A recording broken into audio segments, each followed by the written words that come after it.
因为现在大家都习惯帮自己的文章搭配一个图片，以达到图文并茂的效果，因此我就使用 AutoHotkey 写了一个很简单的脚本，来同时查询4个图库，这样子方便我来做关键字的搜寻，以快速的找出我可以搭配我的文章里面的内容的图片。以下我们就来先看一下，到底有哪几个图库是可以让我的程式来做搜寻的。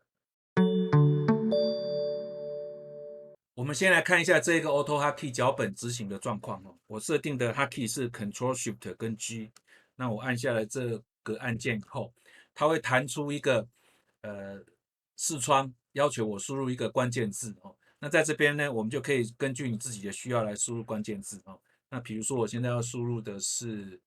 森林常青这几个字哦，然后我点下这个 OK，它就会直接到浏览器里面把我需要的4个图库的网站呢都帮我打开了哦。那我们看这是第一个它只可以这个网站可以直接用中文来做搜寻，那它搜寻到的结果就会呈现出来。那这是第2个图库一样是可以用中文来查询，但是要注意的就是它这边的中文呢是变成是简体中文的哦。那我第一个这个网站呢，它事实上使用的呢还是繁体的中文哦，因为我们从网址就可以看到它这个是 ZH-TW 所以它这边使用的是繁体中文。那这个 Pixabay 它是使用的是简体，那所以我们事实上在我们的脚本里面呢会做一个简转繁的一个处理。那这一个呢，就直接透过 Google Translate 呢，直接就把中文繁体中文直接就转换成了英文的所以我们的脚本里面也有做了一个 Google Translate 的处理。那最后这一个也一样就是我们刚刚会使用 Google Translate 变成英文的一个做法那这个就是我们很简单的按下 Ctrl+Shift 跟 G 以后，可以马上来做查询的一个方法。我要搜寻的第一个图库呢是 SamEnergy。那 SamEnergy 呢，它是号称使用了深度学习的技术，可以很快速的帮我们过滤出我们需要的图片。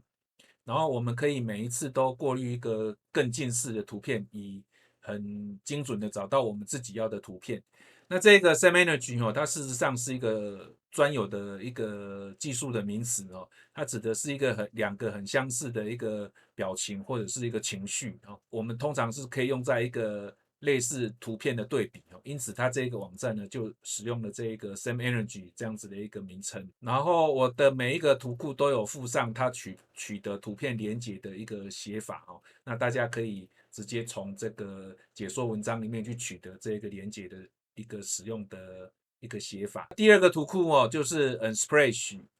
那要注意的就是 Unsplash 它显示出你的查询的图片以后，它的上方会是 iStack 的图片。那这一些 iStack 的图片可能都会需要额外的授权或是费用的那你要注意不要去选到那个 iStack 的图片的。然后它有一些特点比如说它可以指定我们图片的方向是横的还是纵的还是正方形的，那也可以指定颜色等等。那第3个图库呢是 Pexels 那它一样它可以指定图片的方向横的、纵的、正方形的，那也可以指定大、中、小3种尺寸，也可以指定颜色。那另外一个特点是它可以使用中文来做搜寻。那要注意的就是 Pexels 呢，它所有的图片或者是影片呢都可以免费使用。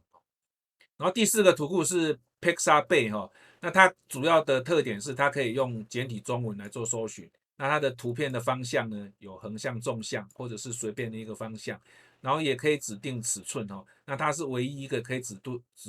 定尺寸的一个图库的网站然后它也可以指定类比。下面我们就来看一下这个 AutoHotkey 我们是怎么撰写的。下面我们就来简单的讲解一下这一个脚本要怎么来做撰写。这个脚本呢，我会放在我的 GitHub 的网站上面大家可以自己有需要的话，可以去自己去下载下来。那这个是一个可以单独执行的一个脚本档所有的函数都已经在这一个同一个.ahk 的档案里面了好，那首先就是我们先用 input box 呢，让使用者来输入一个关键字那它的预设的内容呢，会从剪贴簿来所以我们这个里面有使用到了1%clipboard1%。好，那如果正确的话呢，就会进入这个 if 的这一个区块里面来。那首先我们就是先用这个看几这一个函数去取得简体中文，因为我们刚刚有一个网站呢，它是要用简体中文的。那这个看几这个函数在这个下面，事实上就是会去读取一个叫做看几点 txt 的一个文字档。那这个文字档，它基本的格式是这个样子。我来把这个文字档给开启起来，看几点 txt。好，它事实上是一行的内容嘛，然后呢会有3个文字来组成哦。第一个呢是一个空白表示是每一个简繁对应的这一个单字的一个分隔所以就是一定要有一个空白开头，然后第一个字呢是简体中文，后面呢是繁体中文，表示这2个字是一组的比如说我这一个店的简体是这样子，然后它的繁体呢是这个样子，那这样子我们就设定好一组简繁的对照了那要注意的就是有可能你的输入的中文如果找不到对应的话那你可以自己开启这个看几点 txt， 自己再补一组自己的这个对照进来这样子到时候在做转换的时候就可以找到这个对照了。那这个呢是使用的这个简繁的这个部分然后我们再看我们因为我们是要透过网址来做查询那最好是我们可以帮我们的网址先做上一些编码比如说空白它可能就会变成是20%这之类的这个网址的转址所以我们这边都会去先执行一个 URI encode 让它做这个编码以后呢才会比较正确然后后面这边一样就是把我们输入的繁体中文直接就做编码。那这边呢，我们就可以把这2个网站给开启起来了，我们直接用 run 就可以了那后面这边呢，有它的搜寻的关键字的这个写法那可以去参考我的解说文章里面的那个语法。好，那另外这个我们就会透过这个 Google Translate 把我的繁体中文呢翻译成是英文然后有了英文以后呢，这个 SameEnergy 呢就可以用英文来做查询，然后这个 Unsplash 呢也是一样要用英文来做查询。那 Unsplash 比较特别的是它的空白可以把它换成是用减号，然后就是这样子的方法，我们就可以只输入一个关键字，在这边只输入一个关键字，就可以直接来执行这4个 run，那就会开启4个浏览器的页签，然后就会分别做搜寻了那这个最后出来的结果呢，就是像我们这个样子。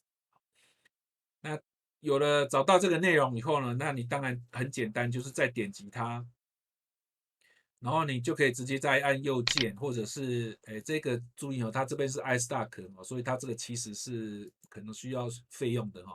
这个网站要往下找，找到这一边才是我们真正搜寻到的结果，这边才是你可以使用的内容